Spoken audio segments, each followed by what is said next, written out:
Hello student, प्यारे बच्चों।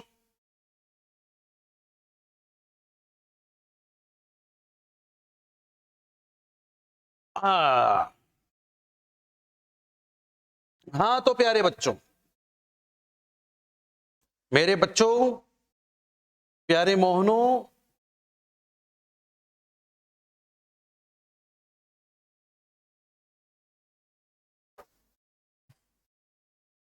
आ जाओ बेटा। बच्चों, जैसा कि आप लोग जानते ही हो, आपको मालूम भी है, आप समझते हो भैया, जानते हो।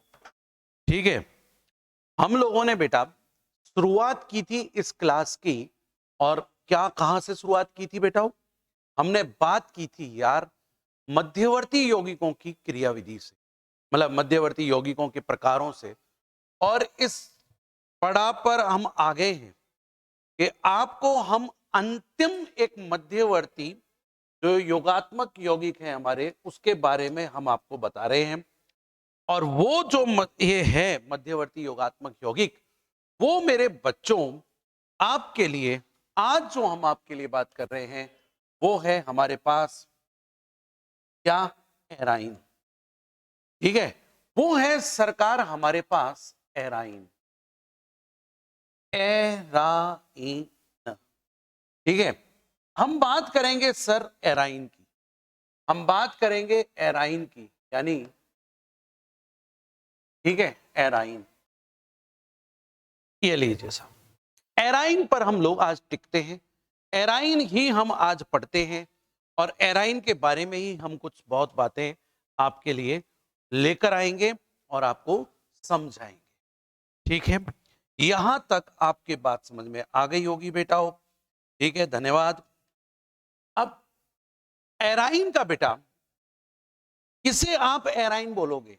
एराइन बोलोगे कैसे? तो देखिए, बहुत सिंपल सी बातें हैं। ऐसे एरोमेटिक यौगिक, ऐसे एरोमेटिक यौगिक जिनमें कार्बन कार्बन, जिनमें कार्बन कार्बन त्रिबंध उपस्थित होता है, त्रिबंध उपस्थित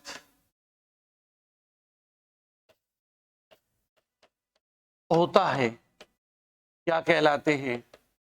एराइन कहलाते हैं। बेटा एराइन कहलाते हैं। ठीक है, दोज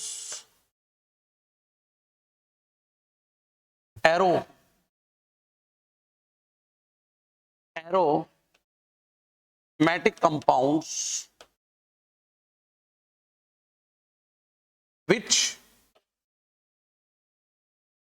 have carbon carbon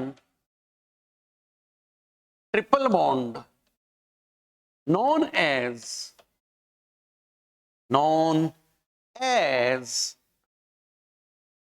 एराइन। इसका एक एग्जाम्पल है, इसका एक प्रथम, इसका एक सदस्य है साहब, और इसका जो प्रथम सदस्य आपके सामने हम लेकर आ रहे हैं, इसका जो प्रथम सदस्य हम आपको समझाएंगे, जानोगे आप लोग इस प्रथम सदस्य के बारे में, वो है साहब बेंजाइन। ठीक है, वो है हमारे पास बेंजाइन। बेटा बेंजाइन, एक सिंपल स्ट्रक्चर बेंजाइन की ये होती है बच्चों, ये लीजिए, ये है हमारे पास एक सिंपल सा प्यारा सा नटखट सा बेंजाइन। और ये जो बेंजाइन है, इसका जो फॉर्मूला होता है सर, वो होता है C6। ठीक है, अगर आप देखें, अगर आप लोग एक बात को समझें, तो इसी के समकक्ष एक भाई साहब थे जिनका नाम था बेंजीन, और बेंजीन के बारे में अगर आप जानते हो तो इसका फॉर्मूला होता है C6H6। बेटाओ, चूंकि इसमें बेंजीन की तुलना में बेंजाइन के पास 2 कार्बन कम उपस्थित होते हैं, इसलिए इस बेंजाइन को हम एक और नाम से पुकारते हैं, वो है वी hydro benzene due to have two hydrogen less than benzene also known as डिहाइड्रोबेंजीन।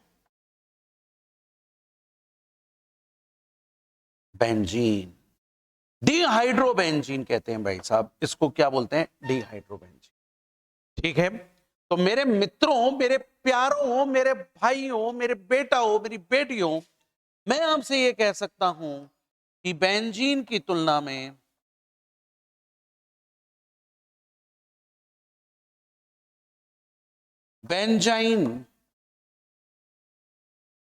Benzene में दो हाइड्रोजन कम उपस्थित होते हैं।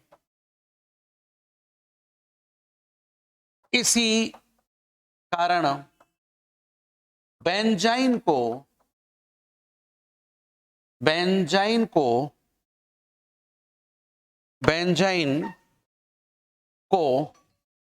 ठीक है विहाइड्रो बेंजीन भी कहते हैं। ये इसकी पहली चीज है कि आप इसको विहाइड्रोबेंजीन भी बोलते हो। क्यों बोल रहे हो साहब? क्यों? क्योंकि साहब इसके पास क्या होते हैं? दो कार्बन क्या होते हैं? कम होते हैं। इसके पास दो कार्बन कम होते हैं, आप इसलिए इसको क्या बोल रहे हो साहब? आप इसको बेंजाइन बोलते हो। ठीक है, थोड़ा देखें क्लियरिटी के बारे में, या देखें कि यहां पर ये क्लियर आ रहा है शायद। ठीक है, या फिर ये पुराना वाला जो बोर्ड है ये देखें, ये क्लियर है क्या? ठीक है, नो, ये क्लियर नहीं है, तो हम लोग वापस वहीं पर हमारे पास आ जाते हैं। लीजिए साहब, ठीक है, यहां तक बात समझ में आ गई होगी मित्रों? कोई दिक्कत आ रही हो तो बताओ। ठीक है, नहीं है? अब मेरे बच्चों, यहां पर ये बातें हो गई कि हमारे बेंजाइन जो है, वो बेंजाइन क्या है साहब? वो है हमारा विहाइड्रोबेंजीन है। अब हम आपको एक बात बताएंगे, इस बेंजाइन की संरचना पर हम लोग लेकर आप लोगों को चलेंगे। ठीक है, अब अगर मैं इसकी संरचना को आपके सामने रखूं और एक इसकी महत्वपूर्ण बात की आपसे मैं बात करूं कि हमारी जो बेंजाइन होती है ना, वो बेंजाइन क्या होती है? ये अधिक क्रियाशील होती है। ठीक है, तो मैं आपके लिए कह रहा हूं बेंजाइन बेंजाइन निम्न कारणों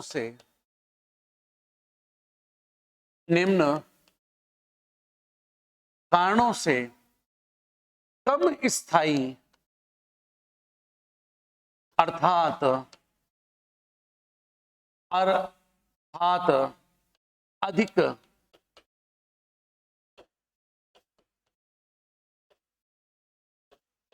क्रियाशील होती है। बेंजाइन दो कारणों से बेटा क्या होती है? अधिक क्रियाशील होती है। क्या होती है ये? इसकी आपको हम संरचनाओं के आधार पर हम लोग इस बात को समझाएंगे। ठीक है, और संरचना जो आपको बेंजाइन की हम लोग दिखाएंगे, ठीक है, वो किस बात पर डिपेंड करेगी भैया? वो हमारी बात डिपेंड करेगी संरचना। ठीक है, कि इसमें क्या होता है, इसमें क्या पाया जाता है कि बेंजाइन में, पहली चीज मैं लिख ही देता हूं आपके लिए कि बेंजाइन में कार्बन कार्बन त्रिबंध तनाव युक्त होता है।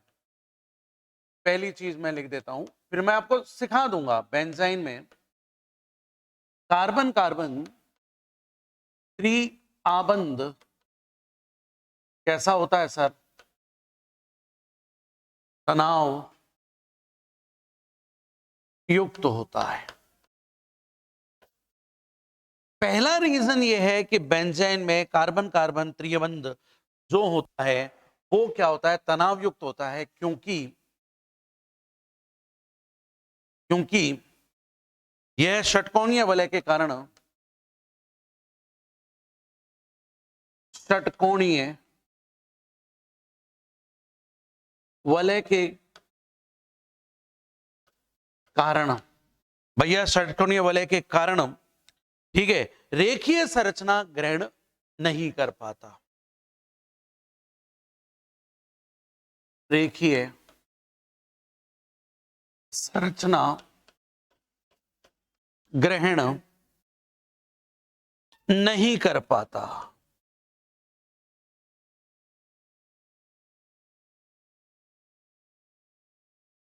देखिए साहब, राइट, मैं इंग्लिश में इस बात के लिए लिख देता हूं, due to following reasons benzene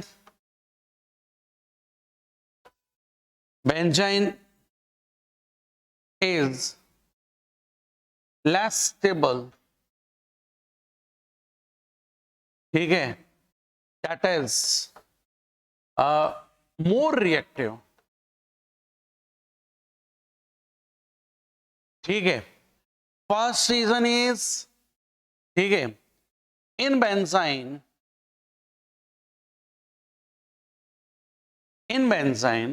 carbon carbon triple bond is stressful due to, ठीक है, due to its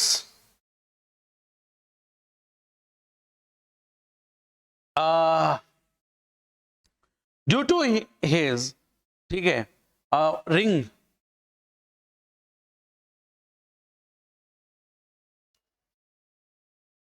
five membered, ओए होए, due to 6 membered ring structure, या हम लोग ये भी बोल सकते हैं हेक्सागोनल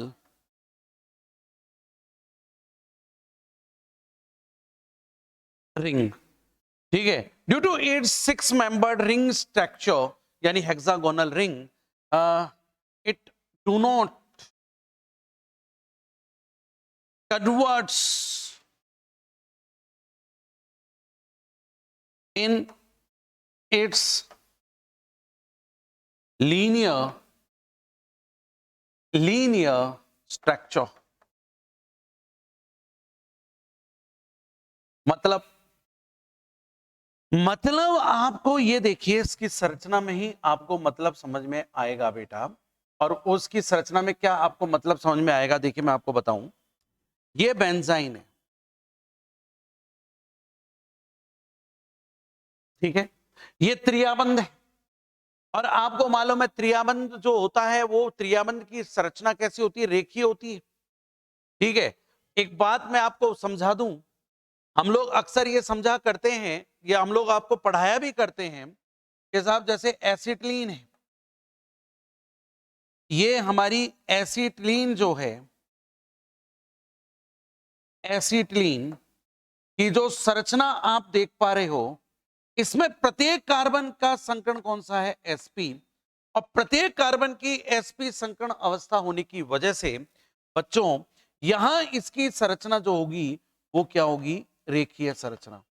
और हम अक्सर आपसे ये कहते हैं, ठीक है, हम आपसे ये कहते हैं बच्चों कि जहां ट्रिपल बॉन्ड आ गया वहां उसकी ज्योमेट्री क्या होती है, उसकी ज्योमेट्री होती है लीनियर, वो लीनियर ज्योमेट्री शो करता है, रेखीय संरचना होती है। तो उस बिहाफ पर अगर हम बात करें तो ये भी क्या होना चाहिए, आपका इसी प्रकार की संरचना दर्शाना चाहिए। लेकिन बेटा तुम्हें तो मालूम है ही कि बेटा प्रत्येक कार्बन यहां पर कौन सा संकरित होगा, बेंजाइन का प्रत्येक कार्बन बेटा sp2 संकरित होता है, प्रत्येक कार्बन मेरे बच्चों sp2 संकरित होता है बेंजाइन का। क्योंकि बेंजाइन का प्रत्येक कार्बन sp2 संकरित होता है, वो कैसे होता है, क्या होता है, किस लिए होता है, मैं अभी संरचना के बारे में आपसे जिक्र करने वाला हूं, ठीक है। तो आप ये देखेंगे कि यहां पर sp2 संकरण है और इसकी जो संरचना है वो संरचना कैसी है, वलय संरचना है मित्रों। तो वलय संरचना है, तो ये हेक्सागोनल वलय संरचना जो है मेरे भाई, तो ये ट्रिपल बॉन्ड चाहता है कि मैं कैसा बन जाऊं, मैं बन जाऊं रेखीय। क्यों? क्योंकि बेटा रेखीय संरचना होगी, 180 डिग्री का एंगल होगा, 180 डिग्री का एंगल होगा, तो वहां पर जो आपके पास इलेक्ट्रॉन्स होंगे, बॉन्ड पेयर इलेक्ट्रॉन्स वगैरह जो भी होंगे, उनमें रिपल्शन कम होगा, स्टेबिलिटी बढ़ जाएगी। तो ये चाहता है कि हम ऐसा हो जाएं, लेकिन नहीं हो पाता। इसलिए जो रिंग होती है वो स्ट्रेसफुल होती है, तनाव युक्त होती है, इस वजह से ये अधिक क्रियाशील होता है। आप बेटर जानते हो, जहां तनाव होगा वहां क्रियाशीलता बढ़ेगी और साहब क्या हो जाएगा, साहब स्थायित्व में कमी आएगी। ख्याल लाली बेटा, अगर मान ले बहुत ज्यादा तनाव टेंशन हो रही तो गुस्सा आता है कि नहीं आता है? क्यों? क्योंकि बेटा तनाव में क्रियाशीलता बढ़ती है। तो पहला रीजन जो आपके समझ में आया वो ये आ गया कि साहब ये स्ट्रेसफुल रिंग है, इसलिए ये कैसी है, ये अधिक क्रियाशील होती है। अब हम दूसरे रीजन की ओर बढ़ते हैं। दूसरा रीजन हमारे कॉल, हमारे साढ़े कॉल हम जानते हैं भैया। दूसरा रीजन हमारे पास क्या आ गया सर, कि बेंजाइन में, बेंजाइन जो है, मैं आपके पास फिर एक बार बेंजाइन संरचना बनाने जा रहा हूं बेटा। ये बेंजाइन है सर, ये बेंजाइन। तो बेंजाइन में कार्बन कार्बन त्रिबंध के एक कार्बन का जो निर्माण होता है, जनरली हम समझते आ रहे हैं कि पीपी ऑर्बिटल के बीच में होता है। जैसे कि अगर आप देखें तो एसिटिलीन में अगर हम लोग देखें, एसिटिलीन की अगर हम तुलना करें, एसिटिलीन और इसमें अंतर क्या आएगा, देखिए मैं आपको समझाता हूं। आपने एसिटिलीन में ये पढ़ा जरूर है कि इस तरह का, आप देखिए एसिटिलीन में इस तरह की ओवरलैपिंग होती है, ये sp है और यहां भी ये क्या होती है साहब, ये sp है। ठीक है, यहां आपका हाइड्रोजन अटैच हो जाता है, इधर भी आपका हाइड्रोजन अटैच होता है। अब जब पाई बॉन्ड की बारी आती है, तो पाई बॉन्ड की बारी आती है मित्रों, तो एक तो होता है साहब इस तरह से लंबवत पी कक्षक, ठीक है, असंकृत पी कक्षक है और इनमें ओवरलैपिंग इस तरह से होती है। एक पाई बॉन्ड यहां बन गया साहब, और दूसरा जो पाई बॉन्ड बनता है मेरे भैया, मेरे बेटा, मेरी बेटियों, तो दूसरा पाई बॉन्ड यहां बनता है। वो दूसरा पाई बॉन्ड कैसे बनाओगे, वो बेटा मेरे इस तरह की यहां पर पॉली बनती है, और इस तरह की पॉली बनती है। इनके बीच में क्या होता है, ओवरलैपिंग होती है, और यहां पर क्या बनता है, पाई बॉन्ड बनता है। यानी यहां पर भी पीपी ओवरलैपिंग है और यहां पर भी क्या है सर, पीपी ओवरलैपिंग है। यानी पीपी कक्षकों के बीच में पाई बंध का निर्माण हो रहा है। ठीक है, लेकिन जब आप बेंजाइन के बारे में बातें करोगे, जब हम लोग बात करते हैं बेंजाइन की, तो बेंजाइन के लिए हम लोग इसको कैसे बनाएंगे मित्रों, इसकी संरचना देखिए मैं इस तरह से बनाने जाऊंगा। बेंजाइन की संरचना मैं इस तरह से बनाऊंगा। देखिए ये हमारे पास क्या है साहब, ये हमारे पास पी ऑर्बिटल्स हैं, ठीक है, ये हमारे पास है साहब पी ऑर्बिटल्स, ठीक है। और यहां पर क्या होता है, ये जो पी ऑर्बिटल्स होते हैं ना बच्चों, इन पी ऑर्बिटल्स में ओवरलैपिंग होती है, इस तरह से पाई बॉन्ड बनता है सर, ठीक है, इस तरह से पाई बॉन्ड बनता है, ठीक है, इस तरह से पाई बॉन्ड बनता है। एक मिनट रुक जाइए, थोड़ा सा मैं इसको रोमानी हो जाऊं, मैं थोड़ी सी बात को थोड़ा सा कर लूं, ठीक है। ये देखिए साहब, इस तरह से पाई बॉन्ड हमारा बनता है, ठीक है। अरे राम, अरे राम, अरे श्याम, देखो ये, और इनके बीच में साहब क्या होगा, इस तरह से पाई बॉन्ड का निर्माण होता है, ठीक है साहब। ये लीजिए सर, ये लीजिए, ये लीजिए, इस रंग में लीजिए। ये पाई बॉन्ड कहां बनता है, ये पाई बॉन्ड जो बनता है ये बनती है बेंजीन में।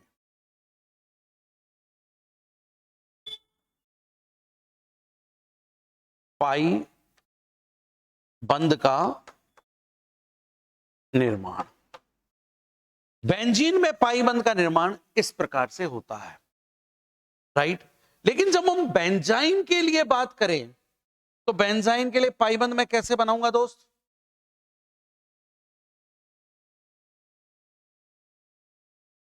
ठीक है। अगर हम बेंजाइन के पाई बंध की बात करें, तो बेंजाइन में पाई बंध बेटा,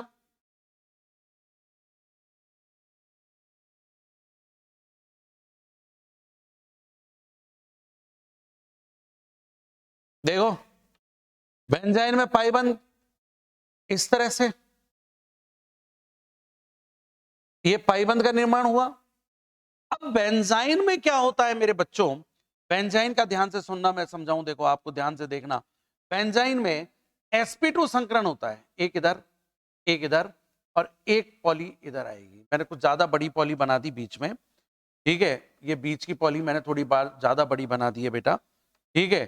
देखो एक ये और एक ये, इस तरह से हमारे पास ये बनती है। यहां भी क्या है, इस तरह से बनती है साहब। ये कौन सा कक्षक है सर? ये कक्षक है हमारा sp2 संकरित। ये कक्षक कौन सा है हमारा? sp2 संकरित। अब देखना बेटा, यहां जो एक पाईबंद तो बनता है p कक्षकों के अतिव्यापन से, और एक पाईबंद का जो निर्माण यहां पर हम लोग करने वाले हैं, वो पाईबंद का निर्माण कहां होगा सर?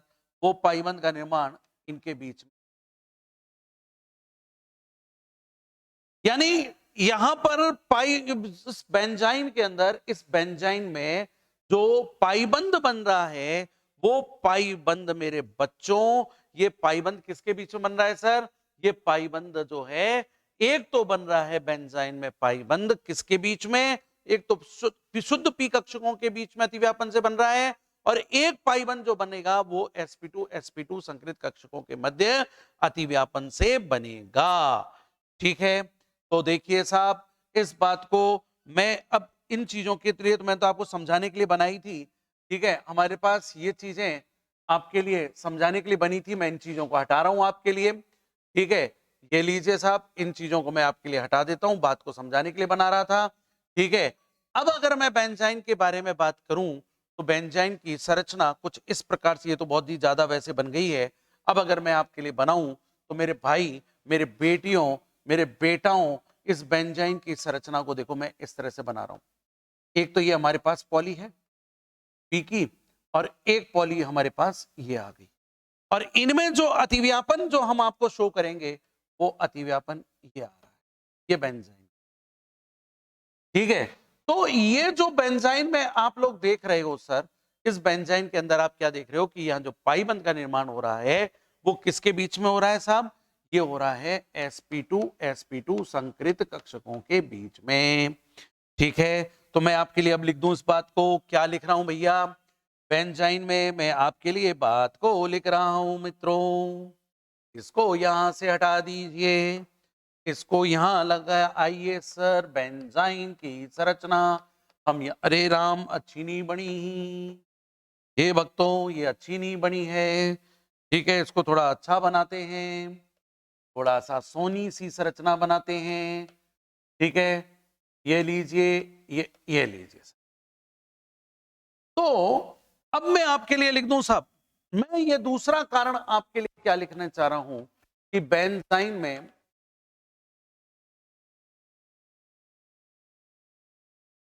में कार्बन कार्बन त्रिबंध, कार्बन कार्बन जो त्रिबंध है, ठीक है, उसमें मेरे बच्चों क्या है? देखो, ये तो है पाई, ये पाई और ये सिग्मा, यही हुआ ना साहब। तो बेंजाइन में क्या हुआ मेरे मित्रों? बेंजाइन में कार्बन कार्बन त्रिआबंध के एक पाईबंध का निर्माण, त्रिआबंध के एक एक पाई बंध का निर्माण असंकृत पी कक्षकों के मध्य समपार्श्वीय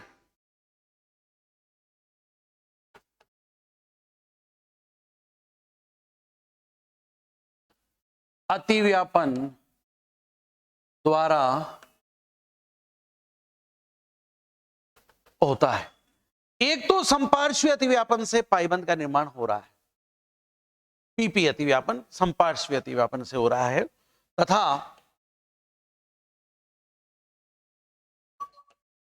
दूसरे पाईबंध का निर्माण sp2 का निर्माण दो निकटवर्ती कार्बन के sp2 संकृत कक्षकों के मध्य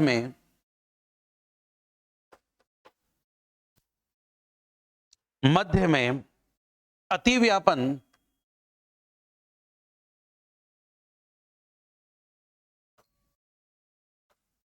द्वारा होता है। तो बेंजाइन में कार्बन कार्बन त्रिबंध के एक पाई बंध का निर्माण असंकृत पी कक्षकों के मध्य संपार्श्वीय अतिव्यापन द्वारा होता है तथा दूसरे पाई बंध का निर्माण दो निकटवर्ती कार्बन के sp2 संकृत कक्षकों के मध्य में अतिव्यापन के द्वारा होता है। हे इंग्लिश मीडियम वालों, तुम्हारे लिए भी लिख देता हूं, ठीक है। The formation of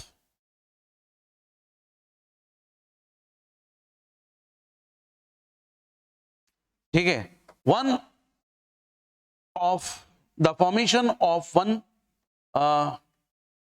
the formation of a pi bond, ठीक है, the formation of a pi bond, ठीक है, a pi bond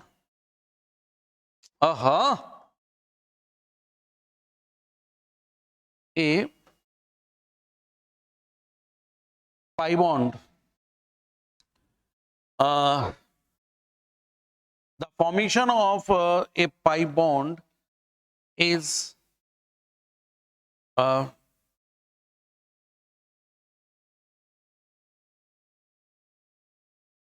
formation of one pi bond is possible to overlapping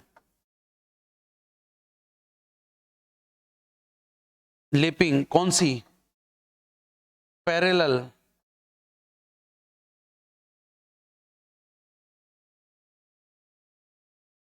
या यूं लिख देता हूं साइड टू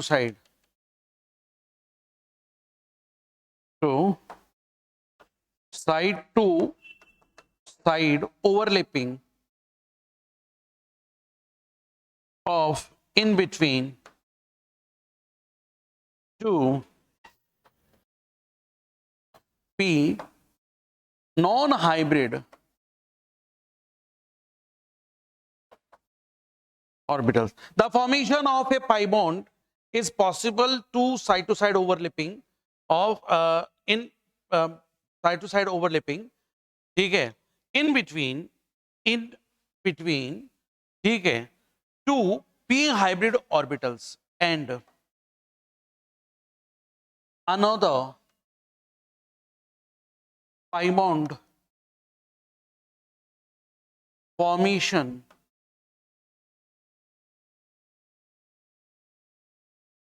ठीक है, another pi bond formation is possible formation is the overlapping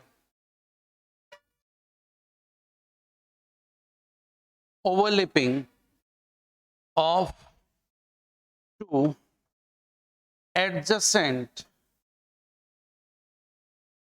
sp2 hybrid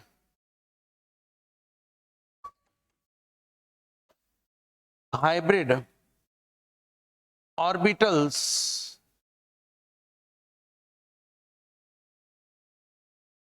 the overlapping of two adjacent sp2 hybrid orbitals, ठीक है। तो एक जो पाई बॉन्ड की जो फॉर्मेशन होता है, आप समझ गए, the formation of a pi bond is possible to side overlapping in between two p non hybrid orbitals and another pi bond formation is the overlapping of two adjacent sp2 hybrid orbitals.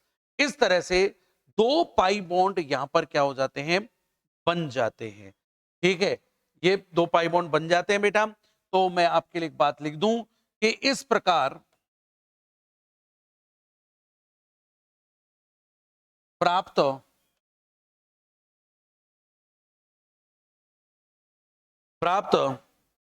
sp2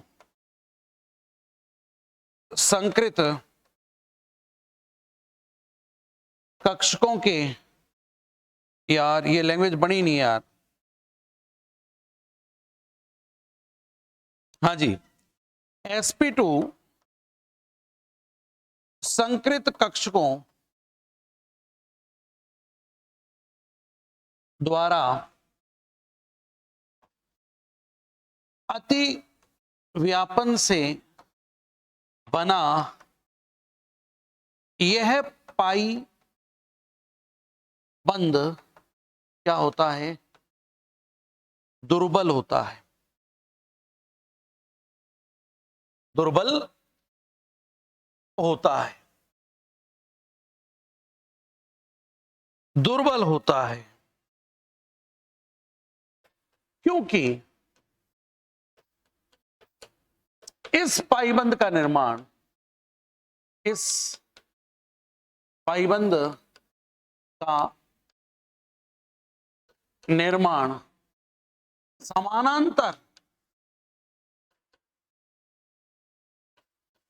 अक्षों पर नहीं होता।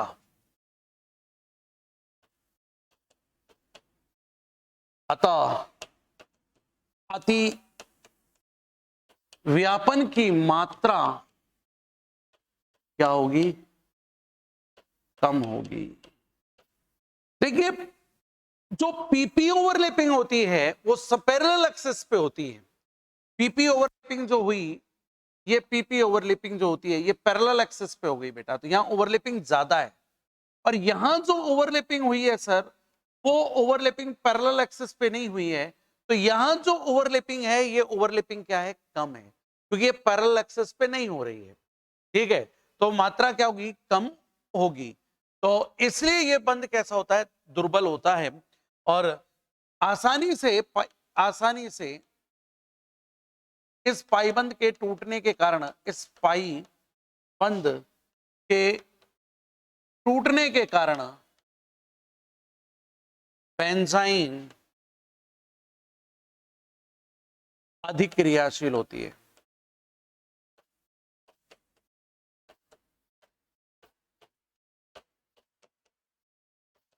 यह दूसरा कारण कि sp2 संकृत कक्षक द्वारा अतिव्यापन से बना यह पाईबंद दुर्बल होता है, क्योंकि इस पाईबंद का निर्माण समानांतर अक्षों पर नहीं होता, अतः अतिव्यापन की मात्रा कम होगी।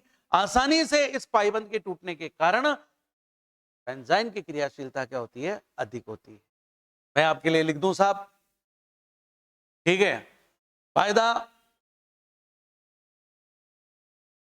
ओवरलैपिंग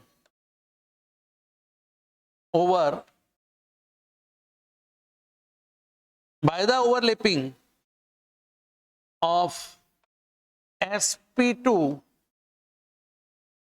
हाइब्रिड, बे यार क्या यार इंग्लिश लिखता हूं यार मैं यार,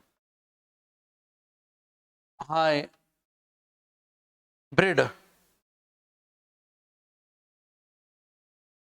orbital by the overlapping of sp2 hybrid orbitals. ठीक है, ठीक है, the pi bond,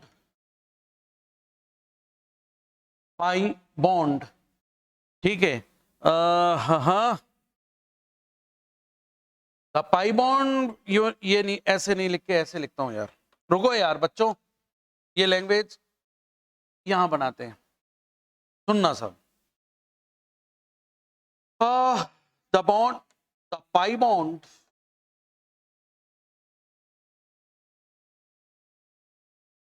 which is formed by the overlapping of two sp2 hybrid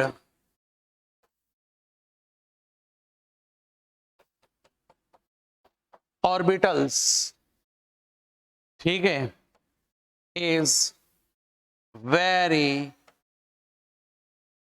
weak. The pi bond which is formed by the overlapping of two sp2 hybrid orbitals is very weak because because this pi bond is not formed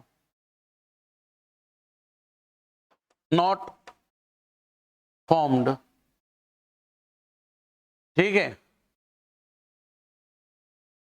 नहीं हो, क्योंकि इस pi bond का निर्माण समांतर अक्षों पर नहीं होता। हाँ जी, formed because this pi bond is not formed at the parallel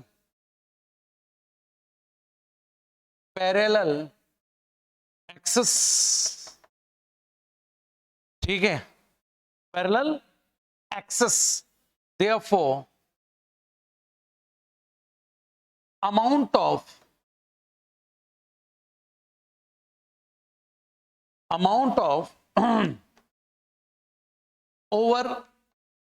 overlapping is very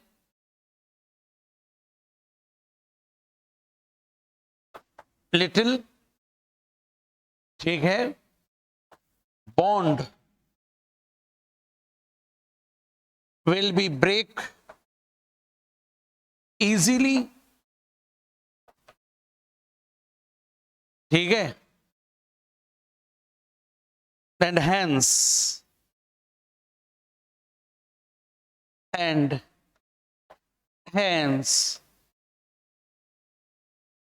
benzene is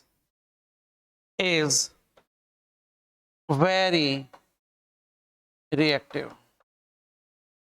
पूरी बात मैंने देखिए क्या लिखी है, the pi bond which is formed by the overlapping of two sp2 hybrid orbitals is very weak because this pi bond is not formed at the parallel axis, therefore amount of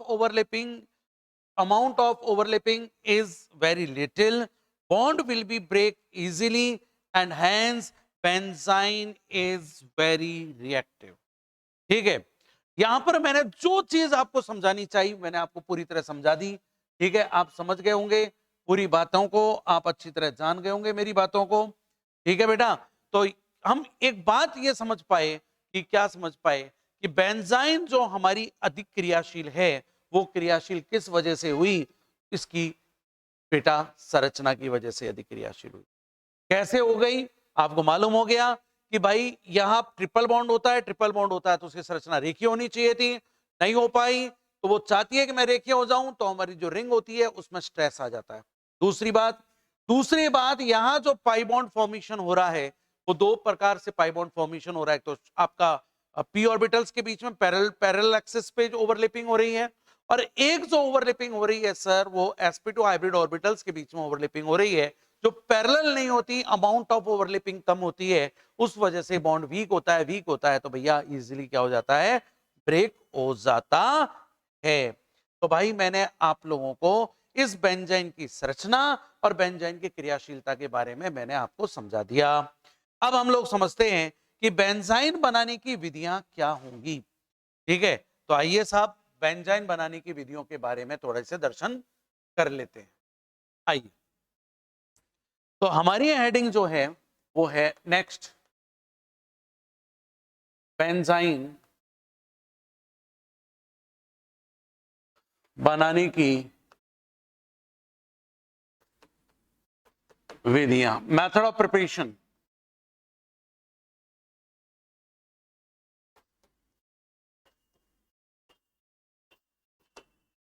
of benzene, method of preparation of benzene. ठीक है, पहली method of preparation जो है बेटा वो ये रही कि एरिल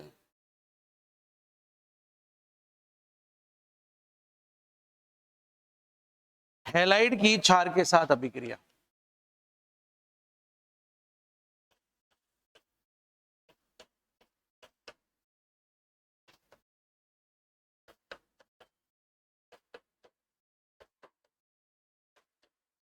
द्वारा by the reaction of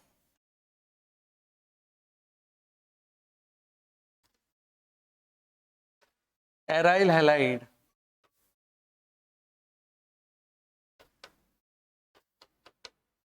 alkaline. एक उदाहरण ले लेते हैं और हमने ब्रोमोबेंजीन काम में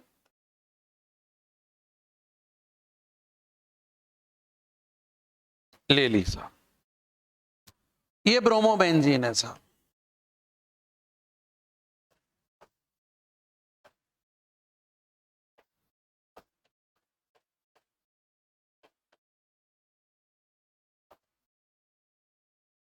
ब्रोमोबेंजीन।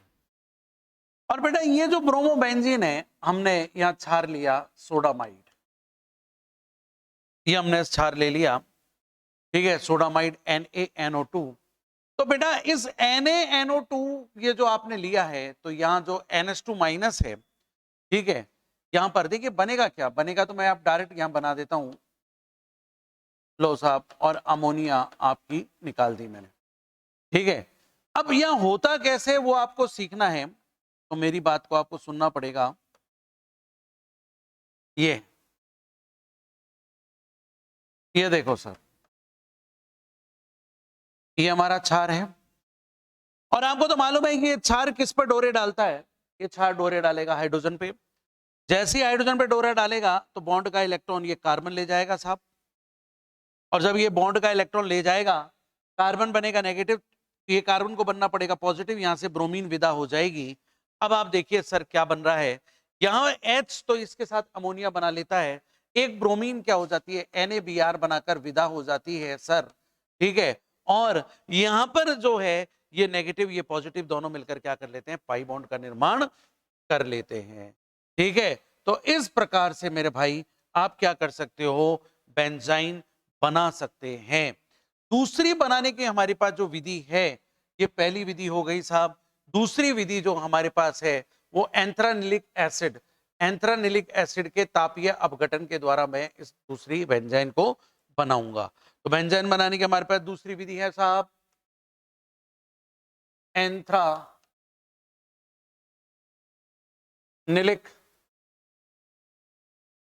अम्ल के तापीय अपघटन द्वारा, ठीक है, बाय थर्मल डिकम्पोजिशन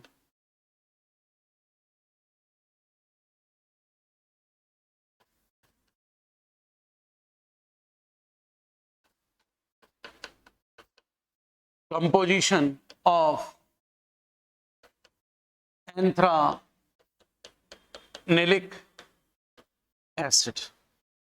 आइए एंथ्रानिलिक एसिड से हम मुलाकात कर लें।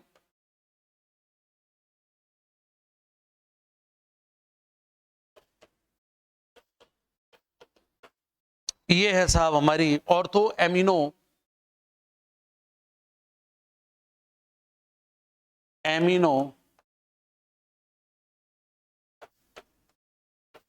बेंजोइक अम्ल जो है, ऑर्थो एमिनो बेंजोइक एसिड जो है, यही है हमारी एंथ्रानिलिक एसिड, एंथ्रानिलिक अम्ल।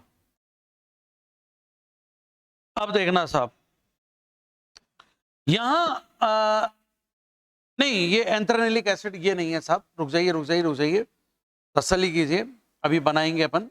हाँ साहब, ये जो ऑर्थो एमिनो बेंजोइक एसिड है, इसका डाई एजोटीकरण करवा देते हैं, NaNO2 प्लस HCl, और यहाँ पर जो तापमान लेते हैं 0 से 5 डिग्री सेंटीग्रेड ताप लेते हैं, बचपन में पढ़ा है। और ये यहाँ पर बचपन में जब आप पढ़ते हो आपको मालूम है कि ये जो NH2 समूह है साहब, ये NH2 समूह आपका चेंज हो जाता है और यहां बन जाता है एजोनियम ग्रुप। ये जो है हमारा एंथ्रानिलिक एसिड है, ठीक है, इसे आप बोलते हो सर एंथ्रानिलिक अम्ल। ये एंथ्रानिलिक एसिड है, एंथ्रानिलिक एसिड। अब एंथ्रानिलिक एसिड से हम लोग कैसे बनाएंगे वो देखते हैं, इसका क्या होने वाला है। देखिए साहब,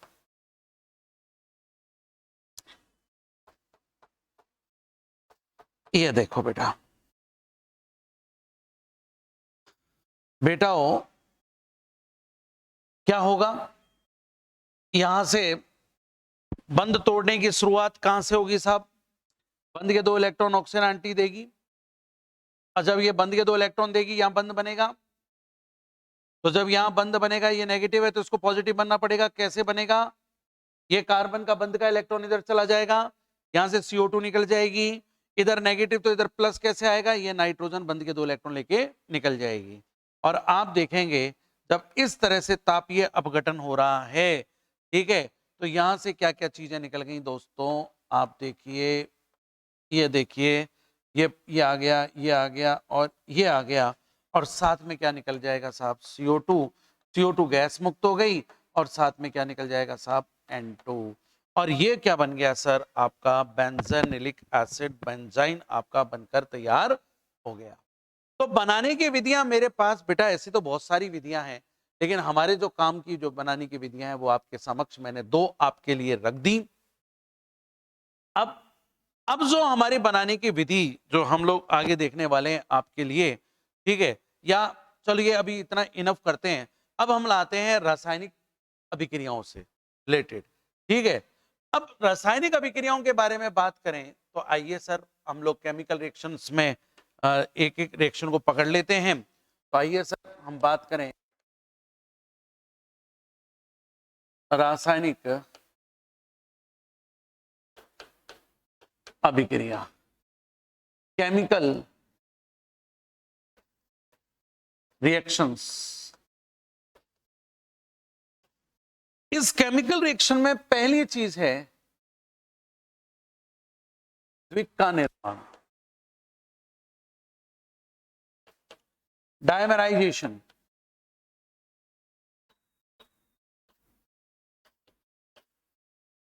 डायमराइजेशन, और इसमें कुछ भी नहीं है सर, 2 बेंजाइन को आपस में लड़ना है।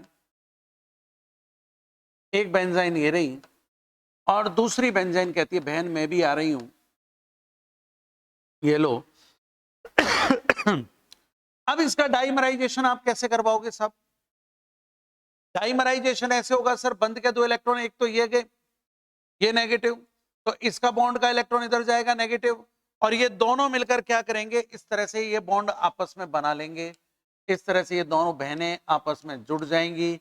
ये लीजिए, ये लीजिए, ये लीजिए, हे लालाओ, हे लालियो, रे लाला इतकु बनो, इतकु बनो, इतकु बनो, और ये बन गो साहब। अब इसका नाम क्या है सर, इसका नाम है आपका बाइफेनिलिडीन, बाइफेनिलिडीन,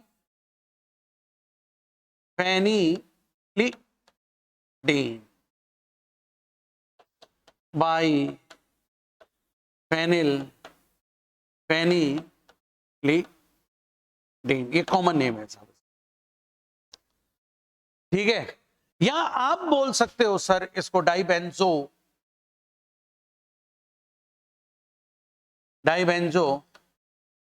cyclo butane, dibenzo cyclobutane, डाइबेंजो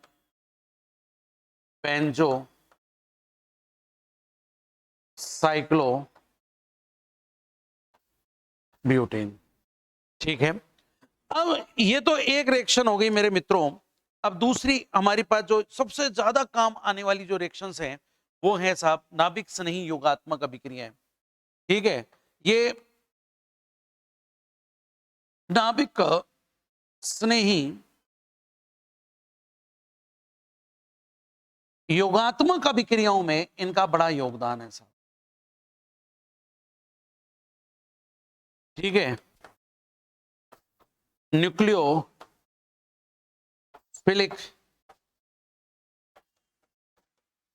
addition reactions, nucleophilic addition reactions में इनका बहुत बड़ा योगदान है। बहुत बड़ा योगदान है। आप इनसे फिनोल बना सकते हो, एनिलीन बना सकते हो, और बहुत ही आसान है मेरे बेटा बेटियों।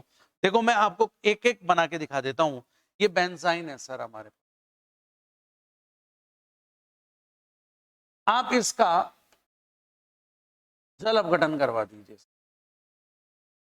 जल अपघटन आप करवाओगे साहब, आप जानते हो जल अपघटन करवाओगे, इसके दो हिस्से होंगे, प्लस माइनस। बंद का इलेक्ट्रॉन मान लो यहां ले गया ये, तो बंद का इलेक्ट्रॉन अगर यहां आ गया तो यहां पे क्या जुड़ जाएगा सर? लीजिए, यहां तो जुड़ेगा H और यहां जुड़ेगा OH, और ये बनकर तैयार हो गया आपका फिनॉल। ये लो, ठीक है। अरे यार आप अमोनिया से रिएक्शन कराओ ना। लीजिए सर, आप अमोनिया से रिएक्शन करा दो। ये लो अमोनिया,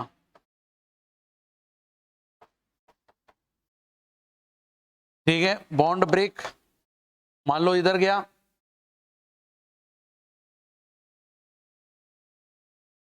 इधर H, क्या बनी? एनीलीन, एनीलीन बनकर तैयार। आप चाहो तो यहां क्षारीय माध्यम ले सकते हो, सोडामाइड आप काम में ले सकते हो, राइट। ये हो गई सर नाभिक स्नेही योगात्मक अभिक्रियाएं, और कुछ हम लोग नाभिक स्नेही प्रतिस्थापन अभिक्रियाएं भी हम लोग यहां पर कर सकते हैं। नाभिक स्नेही प्रतिस्थापन अभिक्रियाओं में भी इनका बेंजाइन का बड़ा योगदान है, और वो क्या है मैं आपको बताता हूं, देखते जाइए। नाभिक स्नेही प्रतिस्थापन अभिक्रिया, तो आइए नेक्स्ट पढ़ें।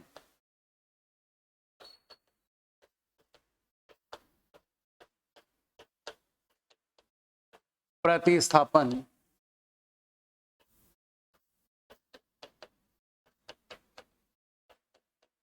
अभिक्रियाएं, न्यूक्लियोफिलिक सब्स्टिट्यूशन रिएक्शंस। इसमें हम लोग ब्रोमोबेंजीन से एनिलीन बना रहे हैं।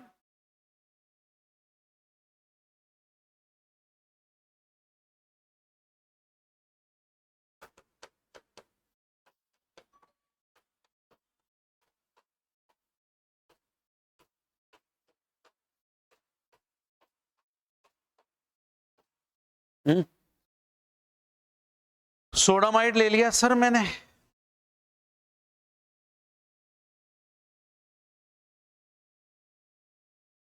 और साथ में द्रव अमोनिया।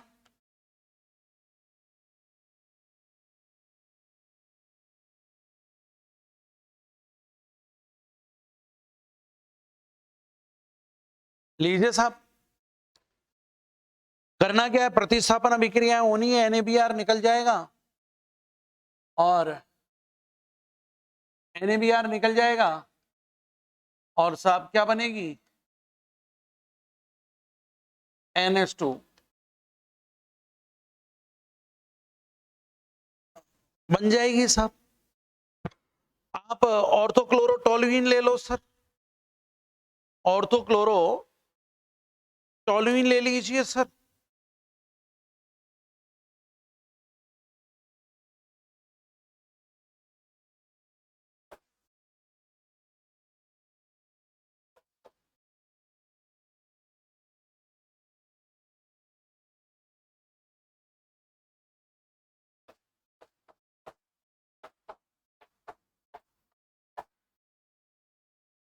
इसकी आप NaNH2 और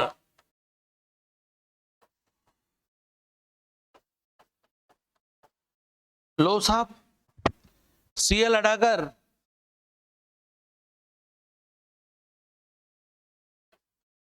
NH2 जोड़ दीजिए,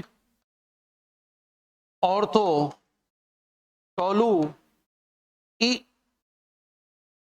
डीन बन जाएगा, और एक बनेगा सर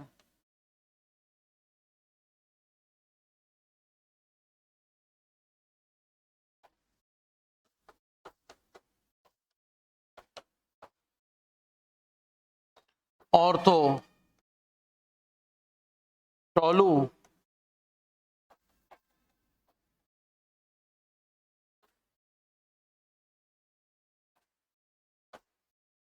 इडीन और ये पैरा टोलुइडीन।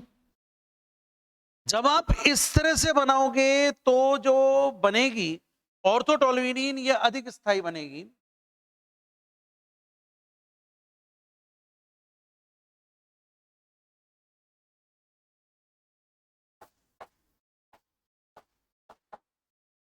ओहो ओहो ओहो ओहो ओहो,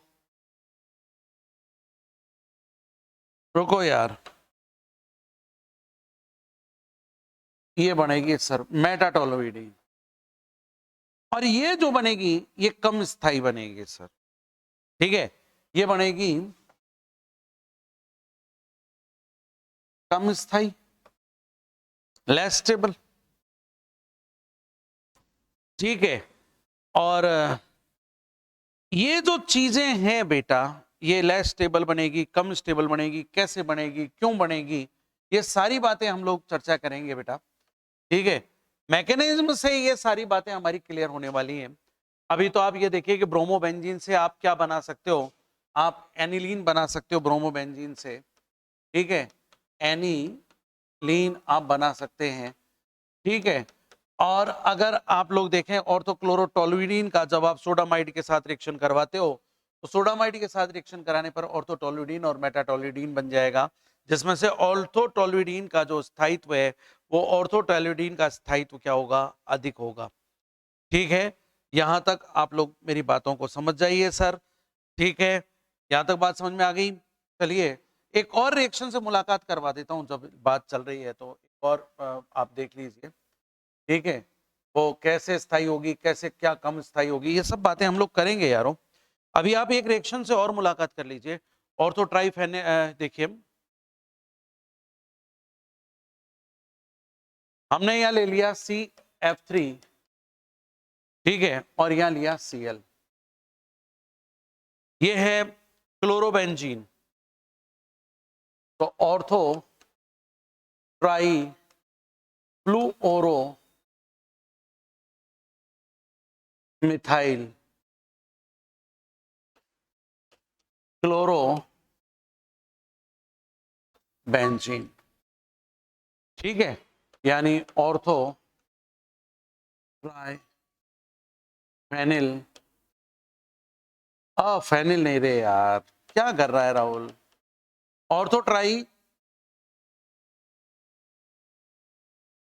फ्लूओरो मैथिल क्लोरो बेंजीन। इसकी सोडामाइड और द्रव अमोनिया के साथ रिएक्शन करवा दी गई सर।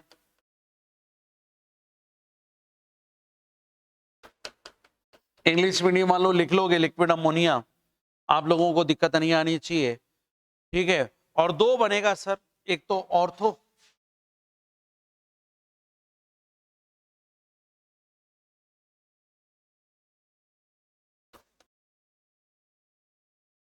और एक बनेगा सर मेटा।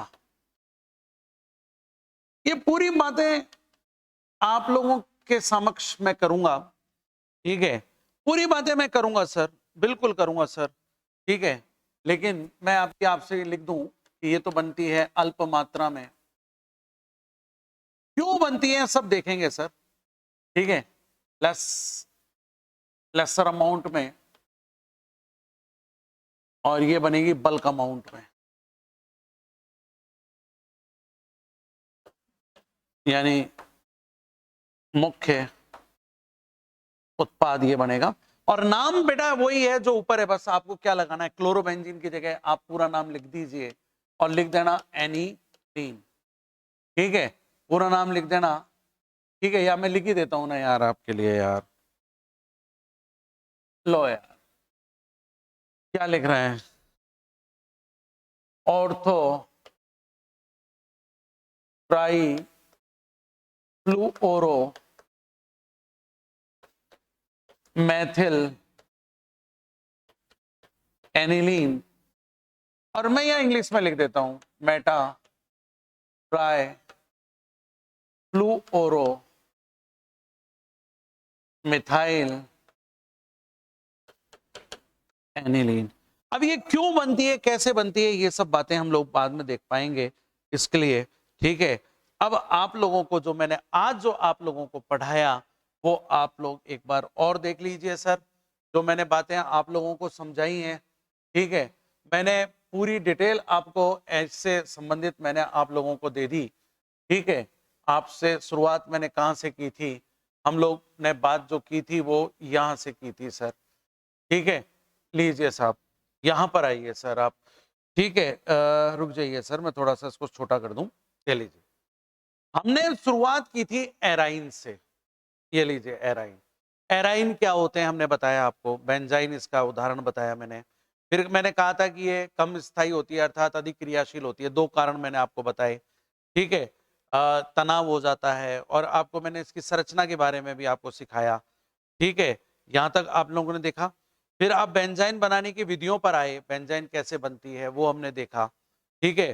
फिर हम लोग इसके रासायनिक गुणों पर आ गए कि भाई इसका द्विक का निर्माण होता है, इसमें नाभिक स्नेह योगात्मक अभिक्रियाएं होती है, और नाभिक स्नेह प्रतिस्थापन अभिक्रियाएं कौन कौन सी होती हैं, ये सारी बातें हमने आपके लिए देख ली, ठीक है। उम्मीद है आपको ये टॉपिक समझ में आया होगा। तो ये बालकों, अगर आपको ये टॉपिक समझ में आया है, आपको ये टॉपिक यूजफुल लगा है, तो हम आपके लिए ये चाहते हैं कि आज ज़्यादा से ज़्यादा आप लोग इसके लिए जुड़ें, ठीक है, हमारे इस प्लेटफॉर्म से जुड़ें। धन्यवाद, आज इतना ही। कल हम लोग बात करेंगे रासायनिक अभिक्रियाओं के बारे में, ठीक है, और हल्का फुल्का सा और कोई टॉपिक होगा वो हम आपके लिए लेके चलेंगे। आज मैं इजाजत चाहता हूं, धन्यवाद।